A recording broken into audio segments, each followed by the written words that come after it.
Welcome, everybody, to another episode of the 10 Count brought to you by your friends at bodyslam.net. And folks watching, listening right now, it is going to be one hell of a week for your boys right here on the 10 Count. Not only did it start with a hell of a lot of professional wrestling this past weekend, we have Slammiversary this Sunday, so we're going to be doing predictions on that because obviously we're going to be there live and in person and in color. And we also, yesterday night, your boy Justin and I did our first ever interview with the professional wrestler, Bear Bronson, on the podcast, fellow Long Islander. You can listen to it now exclusively on the Body Slam Patreon. So if you are a subscriber or not subscribed, go ahead and subscribe to go tune into that. Exclusive access for that. It was awesome. The man is a deathmatch, I want to say king, but maybe in the future we can get a Long Islander king of the death match between Cardona and him, which would be epic. But Justin, I'm going to ask you first real quick before we get into our predictions. How was that interview last night? It was awesome. Bear Bronson is an unbelievable guy. He was so down to earth. He shot the shit with us for a few minutes afterwards. We almost ran an hour, and he was like, "No, keep it coming, keep the questions going. I love to like." We were not a bother to him at all. He is just so awesome.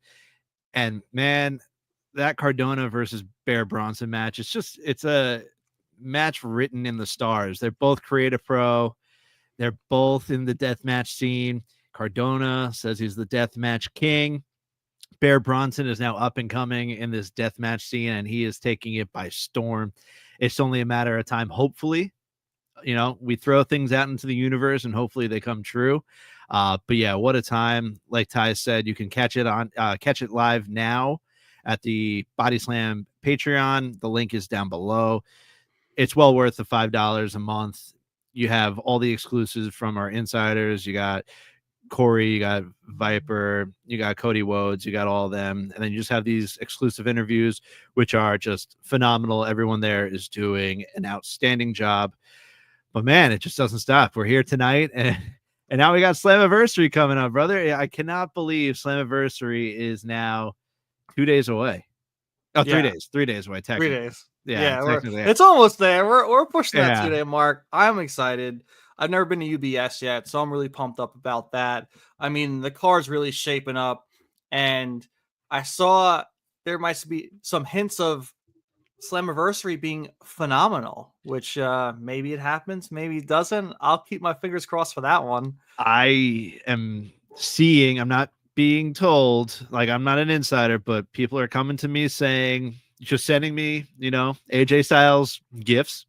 You saw, I don't know, it's out there, Sean Ross Sapp from Fightful. He had Carlos Silva, the president of TNA, on his show today, and he said straight up, I'm going to ask you, is AJ Styles showing up at Slammiversary? And all Carlos, he gave a little smile, he gave a little laugh, and he just said that this show is going to be phenomenal. It's going to be truly phenomenal, and that's all he would say. There's word that there might be other WWE main roster surprises at this show. I mean, brother, the show is going to be incredible. It's going to be the highest grossed TNA event in, I think, 10 years. Dude, I can't wait. I literally cannot wait. I would love, which I don't think is going to happen because they've joked about bringing him back during the Royal Rumble, and I feel like he's done with the in-ring stuff. But I would love to see Abyss show up. He is a producer for WWE, so it would be a dream to also see him come back in the garb at Slammiversary. I think that's a little too much hope. You never know. I mean, I feel like they're going to try to pull out all the stops for this show, but a man can wish, right? I'm just wondering, I don't think we're going to get a match for AJ, but I think we're going to get an appearance that sets up a match later on down the road. Because if you've been watching TNA, you have AJ Francis saying he's the real AJ in TNA. The hints are there. Trick Williams is making a diss track about literally every wrestler in TNA. That video is incredible, by the way. If you haven't seen it, go see it. It's all throughout social media, but the hints are there. And I'm hoping we get an AJ sighting and it leads to said return back to TNA I mean, what a run, you know, it's just incredible. I cannot believe the the realm of professional wrestling that we're currently living in. It's just incredible. It's crazy, especially for the most part. Last weekend was super successful, in my opinion. I loved, I'm gonna say 75% of what happened. Even, we spoke about some of the storylines for Evolution 2 not fully being there, but those women freaking delivered. But we can definitely talk about that later. Mhm. But let's get into the predictions for Slammiversary. We have the cards slated. We have a match that we'll start off with here, where Cardona was attacked by the Dark State, and he announced that he's going to be at Slammiversary in some capacity. Justin, you were the one that kind of like pushed this theory into fruition too. Let's start with it. Yeah, so I just want to read the tweet first. So from here, Randy, as always, howdy brother. We have Matt Cardona. He tweets out 4 years ago at TNA Slammiversary in a tiny studio in Nashville. This Sunday, I'll be wrestling. He says he'll be wrestling. So I'll be wrestling at TNA Slammiversary in a damn near sold out UBS arena on Long Island, New York. Matt Cardona and TNA keep getting counted out, but keep coming back stronger than ever. So we see Matt Cardona. He's clearly not signed to TNA, but he's involved. He is an active. He's working under whatever contract he's working under. He's been there for now, I'd say 2 months, 2.5 months, just weekly doing whatever he's doing. He gets attacked by Dark State. There's obviously a connection with him and Brian Myers. More Long Island boys. Long Island just pumps out professional wrestlers. That's just what I'm coming up to. That's my verdict here. But he gets attacked by the Dark State, and he says he needs friends. There was, if you have been watching TNA, there was a little meeting. They've come face to face, and Brian Myers has walked away. But it just makes sense. We just saw the system invade NXT on this past Tuesday night, and you have the Dark State. Moose is already in a match, so Moose, unless he's going to pull double duty, which he has before, I don't think he will again. It just makes perfect sense to have Cardona reunite with Brian Myers, and then you add in Eddie Edwards, and you add in Fandango, who now goes by JDC, and you have a 4-on-4, and you have the reunion of the Edgeheads, like we've said, back on Long Island. Like, how else, just the perfect way to go about it. And if that does become official tonight, because obviously the go home episode of TNA to Slammiversary is tonight at 8:00, I have to go with Matt Cardona and the system. So this match that we don't even know if it's actually a thing, I'm going with the system and Matt Cardona against the Dark State if that match is made official by Santino Marella. Yeah, I agree. I think that it's going to be the system and Matt Cardona. I can't see, if they do bring him back, if they bring them back together, I can't see them losing, because it's such a nice reunion on Long Island at UBS.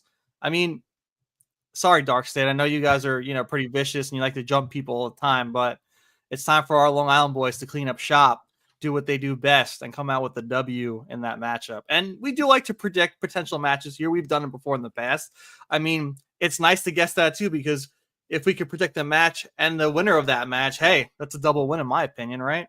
Oh, dude, it's just being able to see those two. Because I don't know if I'm going to throw you back into the time machine right now, but our old friend Mark, his mom had known either Zack Ryder's mom or whatever, and got the Major Bros poster signed. I don't know if you got one, but I literally have next to me to Justin, the Major Bros. So just to see them back together, create a pro wrestling Long Island, it just comes full circle. Let's go.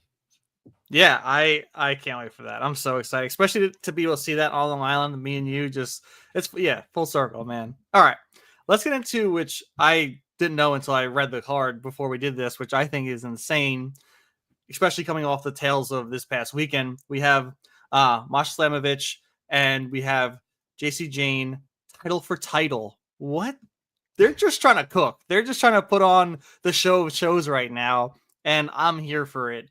I was very surprised. JC Jane came out victorious. We all thought that Jordan Grace was gonna take this one easy pickings and then head back to TNA to possibly be in a match like this, but we're not.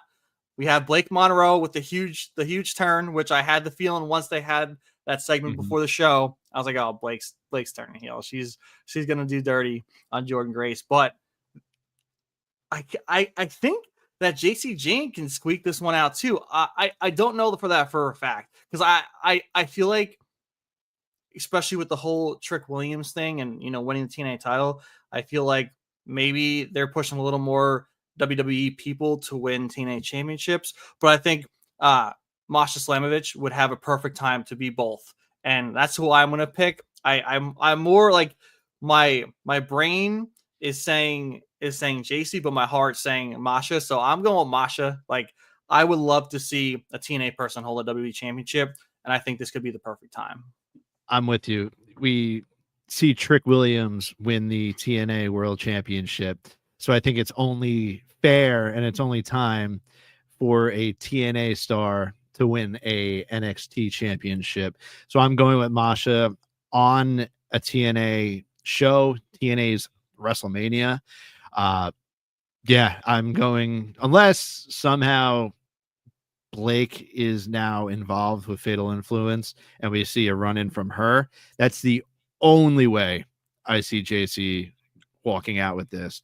But I'm with you. I'm going Masha Slamovich. She will be the women's champion for TNA and NXT come Sunday. I love it. Also, before we continue, totally forgot to mention this. I wanted to do this before, but there's so much going on.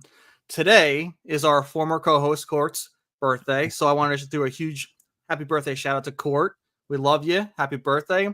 I saw you were at Farrell's. I know you're killing it there as always. Happy birthday all around. And then second, my alarm scared the shit out of me. I don't know if people saw my face. I guess last night when I put 6:45 a.m., it was actually p.m., which was what just happened. So if you heard a little alarm and you saw me like facially and physically shit myself, that was why. Anyway, let's get into the next match. We have the Elegance brand versus the Inspiration for the TNA Women's Tag Team Championships. Justin, who you thinking? I gotta go the Inspiration. The Iconics, it's just I've missed them. I kind of wish that they showed back up at Evolution. I thought that would have been a great pop for them, but they are here in TNA for a bit, and I'm kind of over Ash by Elegance. It's just the whole character just kind of annoys me. Sorry, Ash by Elegance, if you're watching. It just, I don't know, just something about it. So I'm going with the Inspiration. Let's go. Let's bring it back. Let's get iconic. Let's get inspired by the Inspiration. Let's go. That's what I want too. I want the Inspiration taken. I think they'll be the ones too, because to me, like, they encompass women's tag team wrestling, and even as the Iconics, because I love their dynamic.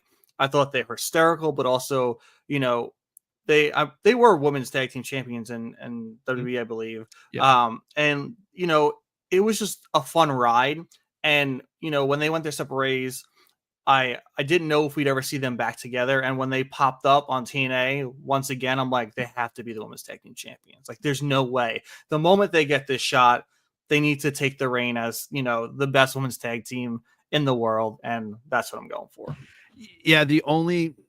So I don't know if it's official or if it was an official report, but I did see that. I don't know how long the contract is that they signed. So that kind of scares me, just being like a smart mark there. Obviously, if it's a shorter contract, I don't know if they'll give the titles to them. But here I am. I'm hoping the Inspiration wins. So let's go Inspiration. Yeah. And also, fun fact, if you guys already don't know, you probably know this if you're listening to the podcast, but Cassie Lee and I'm going to say, Jesus, I almost said Ty Dillinger. I'm going real back to WWE. Sean Spears, they're married. They just had a kid. So they're now like working in the same realm together because of these TNA NXT crossover. So maybe they'll be able to do some crossovers. Probably not. I know they like to do their things separate, but that's another case for them to, stick around in TNA because they can possibly see each other here and there. But yeah, let's get into. We have Mustafa Ali, Cedric Alexander. I feel like, to me, I think Mustafa Ali is going to take this. He's been really showing out on TNA and really pushing himself to the next level. And not to diminish Cedric Alexander at all, but he's kind of still been baseline-ish for me. He's out there trying to do his thing, but I feel like Mustafa Ali is just getting there and owning it. And I feel like a loss for him wouldn't be great here, but that's just my opinion. I love this unhinged Mustafa Ali. I absolutely love it. Compared to the characters that we've seen him portray in WWE, this is unbelievable work. This just goes to show you, if they had allowed him, just a little free reign and a little control, this is what he could produce. Incredible stuff, especially with, how great of a wrestler he is. So I'm also with you. This is so far we are simpatico. I'm going with Mustafa Ali. I know there's a match, but he might not be simpatico in the near future, or the main event, I should say. Okay. What about Tessa Blanchard versus Indy Hartwell? Who do you got for that one?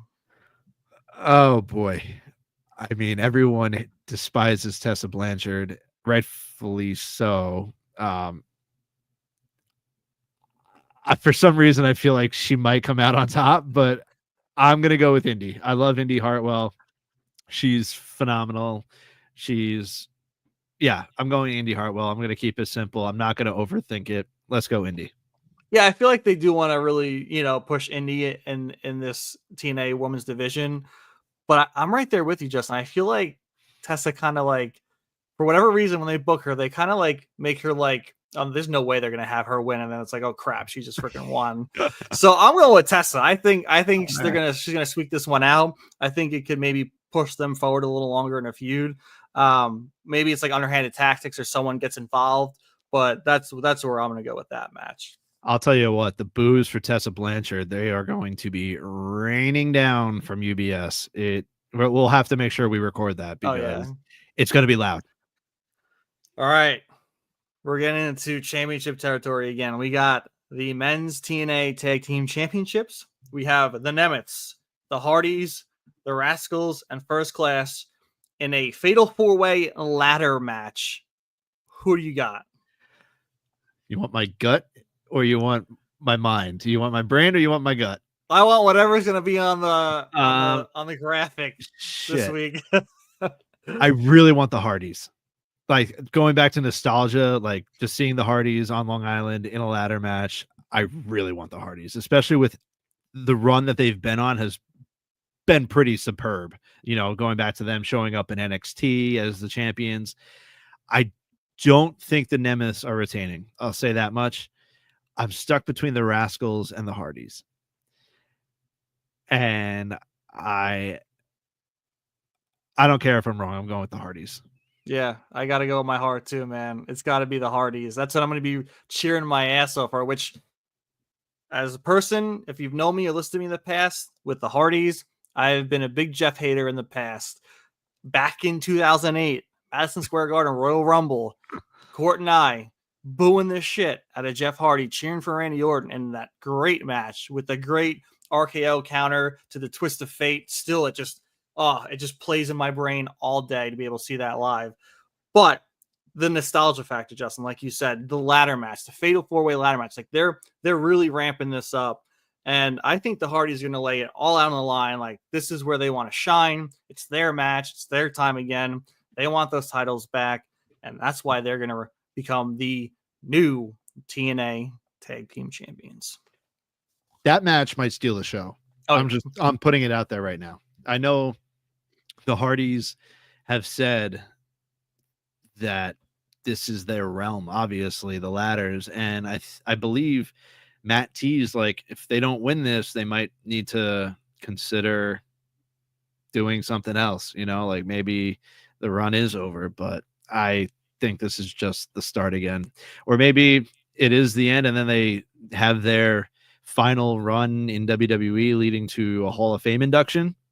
I see that also on the horizon, but we'll see. I cannot wait. That match is going to be incredible. It really is. I don't know if I've ever been to a ladder match live either. I have to like check myself, but I don't think I have. So that'll be really exciting. Leading up, we have 2 more matches. This one's going to be for the X Division Championship. We have Moose and Leon Slater. I was just cooking this in my brain as we were speaking. What if Moose and Leon Slater happen early on and the Dark State come and screw over Moose to have him lose the X Division Championship to Leon Slater to then kind of push the system to fight with Cardona in an actual match later on in the night. So I'm going to envision this. I'm going to try and be a prophet once again. It usually fails. Sometimes it works. John Cena at WrestleMania. But I'm going to go Leon Slater becomes a new X Division champion, which will lead to the system and Cardona versus Dark State. I like it. We will know tonight if your prophecy could potentially become true, because if they announce the match tonight, then womp womp womp. But regardless, I know they love Leon Slater, man, and he is incredible. And he has a chance to become the youngest title holder in TNA history. I think a lot of history is going to be made. You know, you have Moose. He had this incredible run as X Division champion. He is one of the TNA greatest of all time. One of them, he's up there. He's probably on the Mount Rushmore. But I think more history gets made Sunday night, and I'm going Leon Slater. I don't know if Dark State's going to interfere, but regardless, I'm going Leon. All right. I dig it. And we have the final match of the night, the TNA World Championship. Trick Williams defending against Joe Hendry and Santana. Justin, I'm going to give it to you. We've spoken about this. I think I know where you're going because you see the future of what TNA wants to be. So give it your prediction. Let's hear it. What better time than to put the strap on Mike Santana? Mike Santana has been working his ass off ever since leaving AEW. He said on the Ariel Helwani show, I'm not some guy that just wants to sit around and collect a paycheck. He could have, but he didn't want to do that. He wanted to go out and bet on himself. He went back to TNA, and he is crushing it as a singles competitor. He is so over. He has gone to NXT. He's over there. He's great on the mic. He's great in the ring. And what better place for this man to win the TNA World Heavyweight Championship than in his native state, New York, baby. Let's go, Mike Santana, for TNA World Champion, baby. On the Boricuas. Yeah, I was very impressed because a month or two ago, you even said that it's going to be a triple threat, Joe Hendry, Trick, and Santana. Like way before this was even in the realm. This was like when Joe Hendry first lost the title. And look, we're here 3 days away. And this is the main event of Slammiversary. So that was super impressive, Justin. Like that was an awesome call. Thank you. I will take my flowers when given them. Obviously, I'm not going to refuse the flowers, but it just seemed logical. You have Trick. It seems Joe Hendry is on his way to WWE sometime in the near future. He got his run, and just the rise of Mike Santana that you were seeing and witnessing, watching it, there was just no other place for him to fit other than in that main event for the TNA World Championship. The thing is, like, during their contract signing at Great American Bash, I was very pro Hendry winning this match, but the back and forth between Hendry and Santana was like super intriguing and like so different. And you could see the reasons for them, wanting to be champion and why they believe they should be champion. And Santana got me, man. I know Hendry was right there with him, man. I've seen a lot more seriousness and more and a lot less of his gimmicky side with this current, build up to this Slammiversary main event. And he's got me too. And I think I want to do it just to have another one different than you. Okay. But I'm going to go Joe Hendry. I'm going to say he becomes 2-time TNA champion. He reclaims what he feels like he should have never lost. and he continues his reign. Not to say I will be super ecstatic if Santana wins. I think that's like what we saw in All In with Hangman, finally releasing the AEW World Championship. This will be that kind of moment if Santana does win. I mean, Trick Williams is not making any friends other than Casey Navarro and AJ Francis. Let's be real. I mean, the diss track today was just, he literally dissed everyone. Everyone. He has zero friends other than those two. And I don't even know if they're friends. They're just probably acquaintances or business partners at this point. He's tricking A. And I don't think anyone in that arena is going to allow him to walk out and still with the TNA championship at Slammiversary. So let's go a little bit towards the weekend, right? We hit Slammiversary. We're very pumped up. We can't wait. But I kind of want to dive into what I just talked about with Hangman, finally beating Jon Moxley, releasing the AEW World Championship out of the briefcase, which I love that it still had the Daniel Bryanson side plates on him. Perfect little things like that. Like, this is good storytelling. Like, thank you, AEW. Thank you, Tony. Like, this is what we want. But even the people they brought in, Ospreay was the first one to sacrifice himself. We got a returning Bryan Danielson, who was, you could tell he was a little nervous because it was like his first time back in, but he was still kicking butt. We have Darby Allin talking shit from atop of Everest to rappel down. Like that, like this was really cool. And then finally Swerve bringing the chain to give it to Hangman to then hang Moxley again, and that's how he wins the death match again against Moxley. I thought it was freaking perfect. It was literally like WrestleMania 40-esque when Cody, was beat Roman for the title. Like, I love that they went that route because it works so perfectly with Moxley just holding that title captive for so long. That match was awesome. There's just no other words to describe. Like, we did say we knew that was going to happen. We knew that there was going to be multiple people getting involved just because of the Death Riders and their involvement in just everything that Moxley ever does in his life. Like, Moxley probably goes and takes a shit, and you have Claudio holding, some paper towels, and you have, I don't know. Yeah. Whatever. You get what I'm saying. But just the whole full story, especially with Swerve at the end, Swerve and Hangman, and then just the look that Swerve gave Hangman as Hangman won the title. Like, I'll see you down the line. Like, don't worry, we're gonna run this back. It was just incredible storytelling, and props to TNA, to AEW, because we've said this is what they need. And like you said, having Bryan Danielson's nameplates still on the belt was just the icing on the cake. And it's just the little details. It's just the little details that ultimately made that moment in that match so damn good.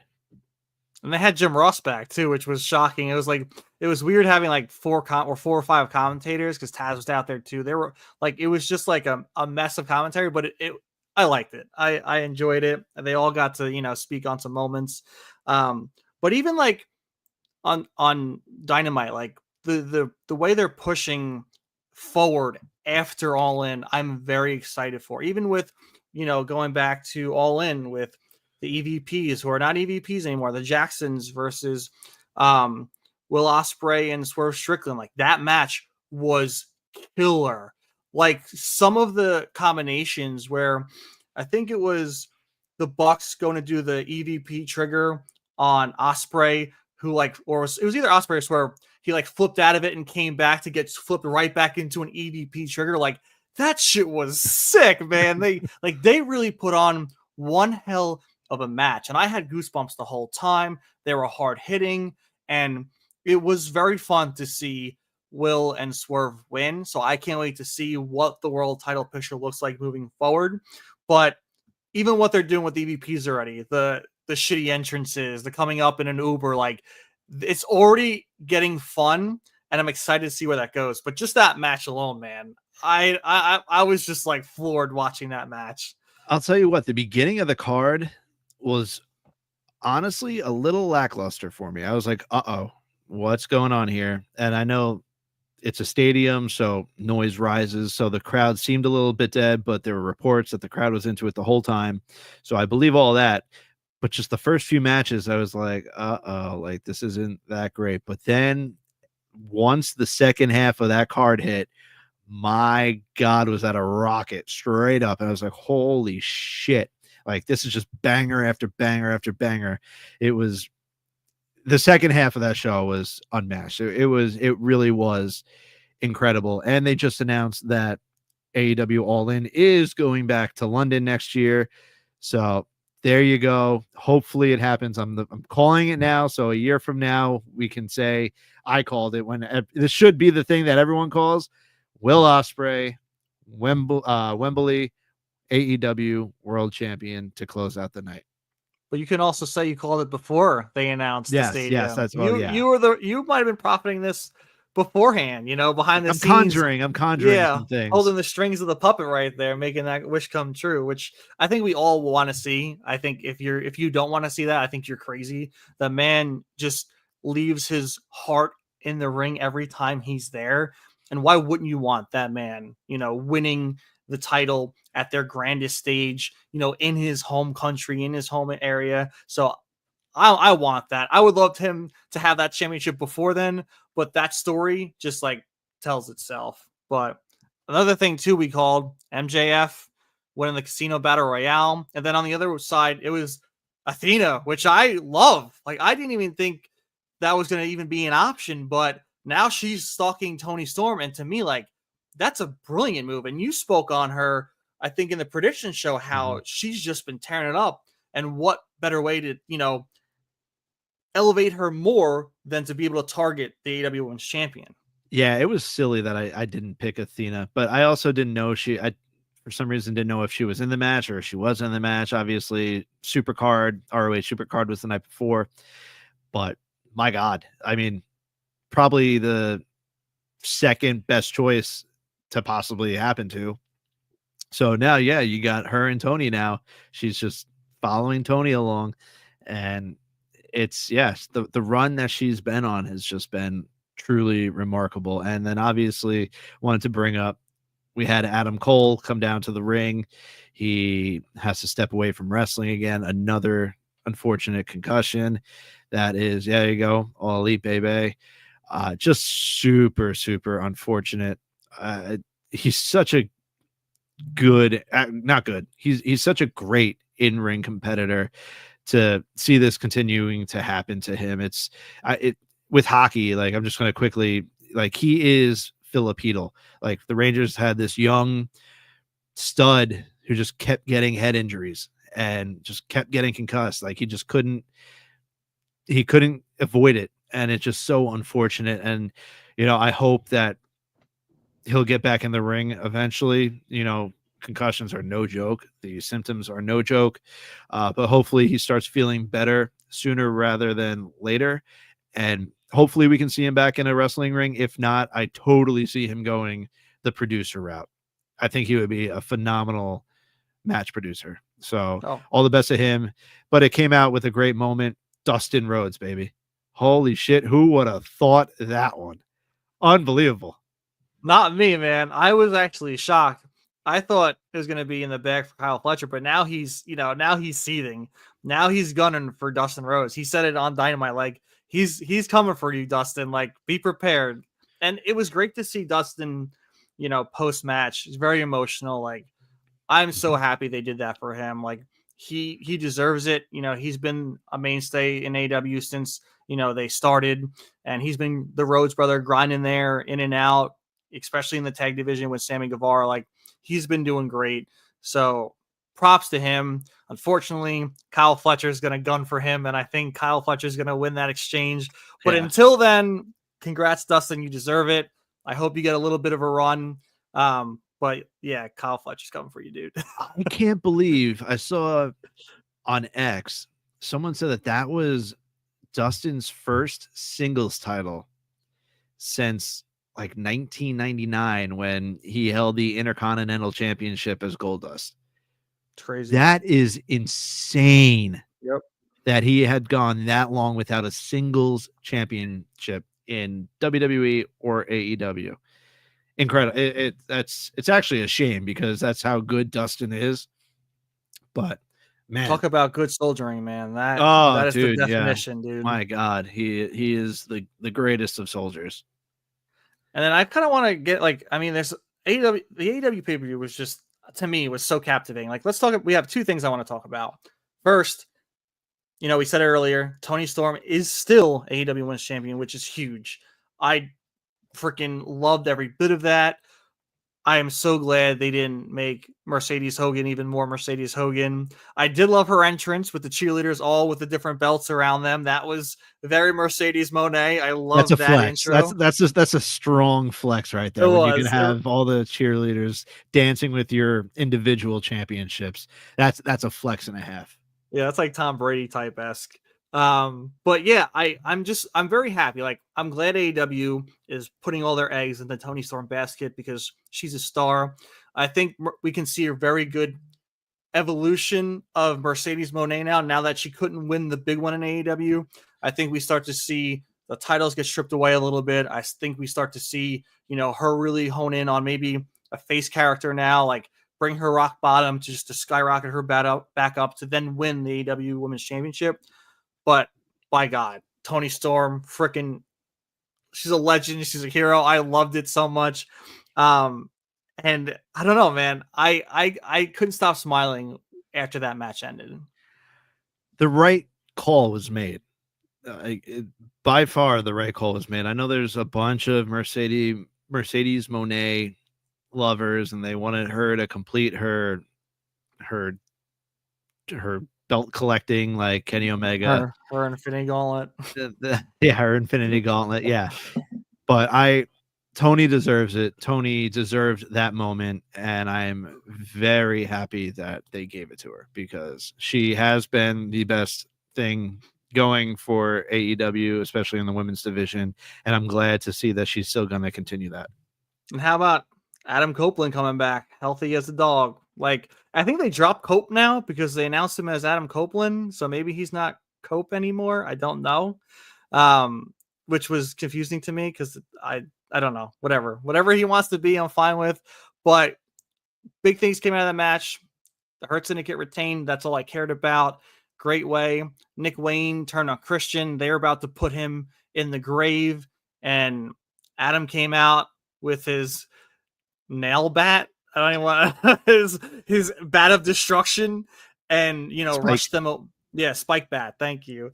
And rushed them away, which I thought was awesome because obviously the reason he went out there was to go after FTR, and we have the moment where Adam says, "Go find yourself" instead of "go F yourself" to Christian. So maybe we see them pair up one last time, which would be exciting. But how did you feel with that return? I don't know what it is about people returning to save their brothers or their best friends in AEW, but they always have to get their entrances in. I mean, Christian was about to get concertoed, and Edge had to make sure that he ran back and forth on that stage, but he was in no rush to help Christian at all. He wanted his pyro. He needed everything. But yeah, I think we discussed this too before the actual show happened. We're kind of all waiting for this moment. So now we should get FTR versus a returning Edge and Christian, which is going to be an awesome moment. Hopefully they get a little run. I wouldn't mind seeing them as tag team champions for even a little bit, but I'm glad that this is finally coming full circle because this has been going on, the Edge and Christian thing, ever since Edge debuted in AEW. So I'm glad it's happening, and I can't wait to see how Christian now starts finding himself. That should be a lot of fun. Yeah, I can't wait for that. I want to see it happen. I hope they don't like discard that and just like keep him a heel. I would love to see him, find his inner self, come back as his face Christian because they're setting it up, especially with the turn on him. So I want to see a face Christian. I miss it. I know I love Christian more as a heel, but I want to see a new journey for him because we've kind of seen this same Christian for a few years now, and it's time for him to change up his character and elevate it. So super excited for that. I can't wait to see how that unfolds. We're going to go to a low point right now.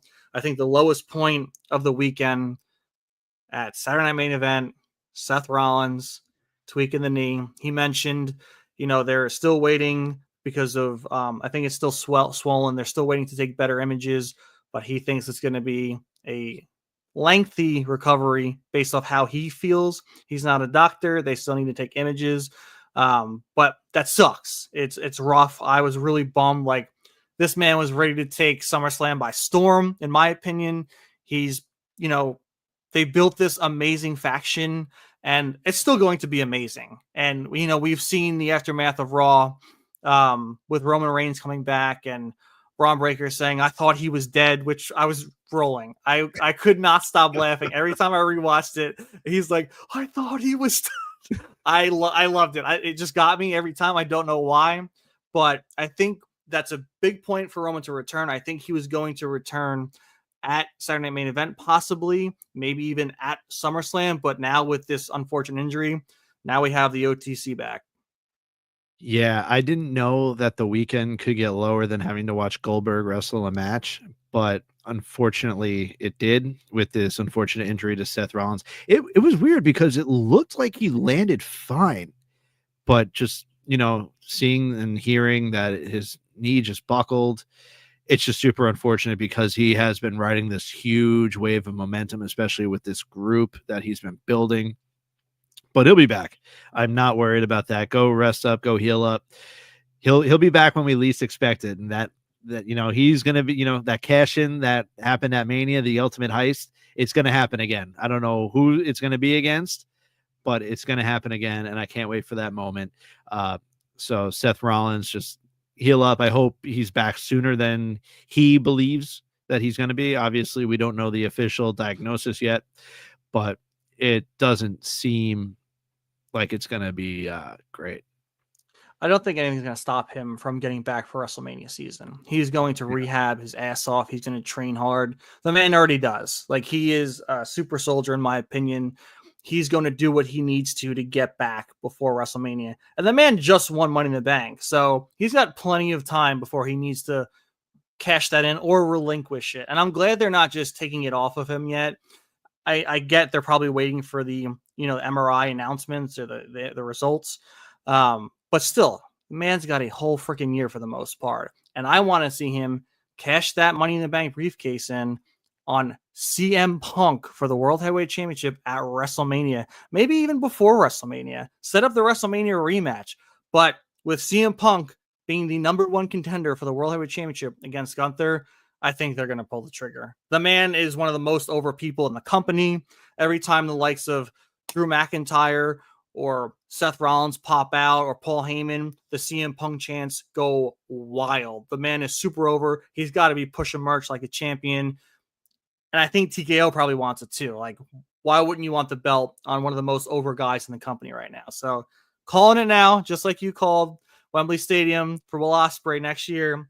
I'm calling Seth Rollins cashing in Money in the Bank on a World Heavyweight Champion that is CM Punk and taking that championship away. And that feud will never end until one of them retire. That's gonna happen.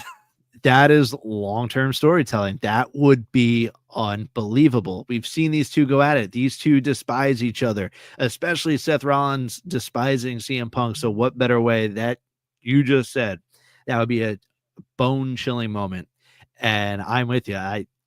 That if they're writing it already, it should already be in permanent marker that once Seth Rollins is cleared, he's taking that title from CM Punk, because what better way to get back at CM Punk for what? I don't know, just hating him, than taking the damn title off him. But back to Roman real quick. Everyone's hating on his shirt, OTC1, right? Because everyone's like, oh, well, if you're the original and you're one, like, they're trying to be all politically correct with the English language. But I think the one is based on someone that he still has things to deal with. QB1. QB1 is Cody Rhodes. He calls himself the QB1, and Roman Reigns hasn't forgotten Cody Rhodes. And I think we're going to see that Cody Rhodes heel turn eventually. I don't know whether it happens in a few short weeks at SummerSlam, but it's coming.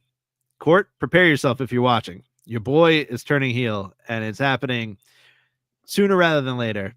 and I think we're gonna get a heel Cody versus was it Highlander, right? No, whatever TV show that is that they keep referring to him as. Oh, Homelander. It's the Homelander, boys. Highlander, Homelander, whatever. So Homelander Cody versus OTC one Roman Reigns, and that will feed babies for centuries. And that's what I mean, I got that off the bat. Like him Yeah. having that shirt on with the one, like obviously he's the OTC, right? But the reason he had the one, like you said, was to counteract Cody. And that's where the long-term storytelling also comes in, which WWE is very good with. And I can see that being the WrestleMania match next year, the main event. Heel Cody versus face Roman for the WWE Yeah, dude. Championship. Oh, Like man. that, I'm already getting chills thinking about that. Like the roles reversed in Yep. that main event. And like, who knows what could happen? Like, Cody can enlist Solo to screw over Roman or something like that. Something crazy. Like the things they could do in the rematch when the roles are reversed would be insane. And I want that. That's what I'm hoping for next year as well. Like, there's so much fun that could be had with wrestling, especially with these top stars, that I'm hoping happens. And if it doesn't, like, it's whatever. I know Triple H is going to cook. I still have faith in my boy. You know, like I said, I think they need to dial back on the PLEs just a tiny bit, you know, leave some storytelling space for, you know, for longer, you know, lengths of time. But that's what I want. I mean, I already have that in my vision. I think that shirt itself is just a tease. It's just an inkling of what's to come. And I can't wait. It's I can't, if it happens, it should happen. If they're Yeah. smart, it will happen. Yeah, face Roman Reigns versus a heel Cody Rhodes for the title. Jesus, unbelievable. So please just set it up now. Once again, we're taking out the permanent ink and just mark it down. Let's get it done. I want to get into a little evolution too. I mean, like I said when we started the podcast today, you know, some of the lead up to these matches weren't the greatest, but like these women delivered, man. And I heard someone say this felt like an old Attitude Era like pay-per-view, and they're damn right. And we've spoken about this many times. Like the women's roster is just star after star after star after star, and the lineup is insane. And for them just to put on a clinic for that whole night, I loved every second of it. I thought it was fun. I thought the matches were super entertaining, and you could tell they wanted to give their all. And you even seen, you know, clip on social media them partying the bus afterwards. It was just, you knew they loved it. They knew they killed it. They were having a grand old time, and props to them. They need to make Evolution a yearly or bi-yearly thing. Absolutely, they should. And I think because there were 7 matches on this card. Most WWE PLEs now have been 5. Can we now just put the 5 match card to rest, because we want to see more. We want more action. We don't want this in between, especially on PLEs. We don't want this downtime. Just keep the matches coming. Keep letting the talent cook. This card was incredible. This is easily a top 2 PLE of the whole year in my mind, and I'm sure you're shaking your head yes, so I'm sure you agree. The women absolutely slayed from the start of the card to the end of the card. I mean, the end of the card was chef's kiss. I mean, Io Sky and Rhea Ripley put on one hell of a match just for Naomi to come storming in and cashing in. Unbelievable. Like, just the whole card was, and the fans, shout out to the fans in Atlanta, because they were ready for it and they showed out as well. So not only did the women show out, but the fans in Atlanta showed out, because it felt special the whole night. It really did. And even though my prophecy is dead, which is a little dagger to my heart, I loved the ending of that PLE. I loved the ending of Evolution 2. When Naomi came out, I was like, holy shit. What a perfect way, not even just for her to win the championship, but for then Rhea to still not have beaten Io Sky. Like, that to me in itself was like mind blown. Like, take my money. I'm about to buy a shit ton of merch with the money with money I don't have. Yeah. I loved it so much because, like you said, Rhea and Io, they left it all in the ring. The things they were taken out of, the false finishes, like, I think that would have went 2 more hours, maybe 3 more hours, maybe a whole freaking day if they would have been able to just to fight without Naomi coming in to just, put the dagger in and say, "Hey, this is mine now. See ya." Just I want to say congrats to Naomi. Her character, this Proceed with Caution character, has been top notch. Has been so fun to watch. To see her just like take the reins and just go to another level with this character. Like, this was the icing on the cake. I really hope she runs with this championship for a while, because if she can beat Io one-on-one, if she can beat Rhea one-on-one, I know they have a triple threat at SummerSlam, which is going to be super exciting. As long as she comes out on top with that and she could go one-on-one with these individuals and beat them, even if it's underhanded, I think it could really solidify her as one of the top women in this division. We always bring it up, Ty. And for those that haven't listened to our interview with Bear Bronson yet, you can in a few days if you're not subscribed to the Body Slam Patreon. But we mention it with him too. Social media. Ty and I are huge, avid fans of wrestlers taking social media and using it to their advantage. We love that. Naomi, another grade A example of taking social media, having fun with it, and using it to build themselves up to this whole other echelon of being over. And now we have a new world heavyweight women's champion, and it's well deserved. Yeah, man. I just was so like again, I was sad because my prophecy was shattered, but I was more proud that she really, said, "See you SmackDown. I ain't dealing with that drama over there." And she said that on Monday. Like, she's like, "I ain't dealing with that shit anymore. Like, that's in the past. I'm the champion of this brand. Like, I'm gonna stay here. Who knows what's gonna happen, with the draft, if that's the case." But yeah, I'm so excited for her. And I do want to talk about one more thing real quick. The Intercontinental Championship match, the triple threat. Becky, Bailey, Lyra. Also, chef's freaking kiss. I mean, I love that Becky did end up winning. I picked Lyra. I was wrong. But then to have a best 2 out of 3 falls on Monday Night Raw between Lyra and Bailey to face Becky at SummerSlam, I don't know, man. The women's division just cooks. That was just like, when was the last time you've seen like a best 2 out of 3 falls like that? And where like the story's there. Like, I didn't care who won. I mean, I did want Lyra was my more favorite, but if Bailey won, like, whatever. Lyra's the up and comer. She deserved it. She deserves the limelight at SummerSlam. She deserves to get her championship back. That's what I'm hoping for. But man, just those 2 nights of just like back to back was insane. Yeah, they cooked. Starting with the triple threat match, it was incredible. Like we talk my GM mode. You want to start the show off hot and you want to end the show off hot. By God, did they do that? It was incredible, that triple threat match. And then to go into that 2 out of 3 falls match on Monday Night Raw, the fans that went to Monday Night Raw, they got a PLE worthy main event out of that 2 out of 3 falls match. Lyra Valkyria and Bailey put on another show, and just the storytelling throughout the match, everything was absolutely incredible. But we are now at the 55-minute mark. We have 243 of you here live with us right now. Man, does time go quick when you just keep talking wrestling and you're just having fun doing it. We are going to call it here. We have a long weekend ahead of us. We have TNA Slammiversary live at UBS Arena here on Long Island. So for anyone that's working media at the events on Sunday, it is not in Long Island. It is on Long Island. So that's very, very important. So that's just a little fruit for thought there. But thank you all.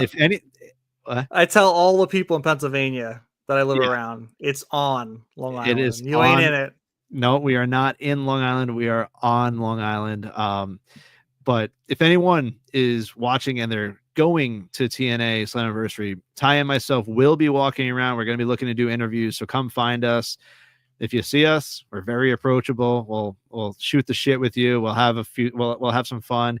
And I just cannot wait for the night of wrestling that we have ahead of us on Sunday. We have TNA go home show tonight in about a half hour. So I'm going to go cook up that cowboy ribeye, and I'm going to have myself one hell of a time as my mini vacation is starting tomorrow morning.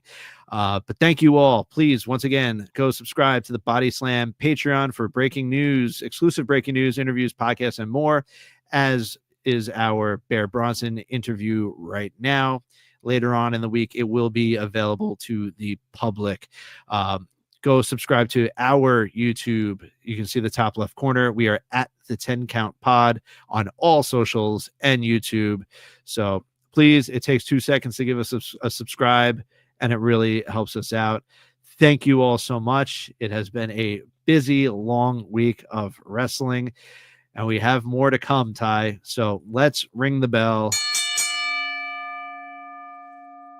because this podcast is over. We will see you all next week. This Sunday, we will not have the quick count because obviously we will be at Slammiversary. So we will see you all next Thursday, a week from today, for the 10 count. Until then, it is Ty, it is Justin, and we are out.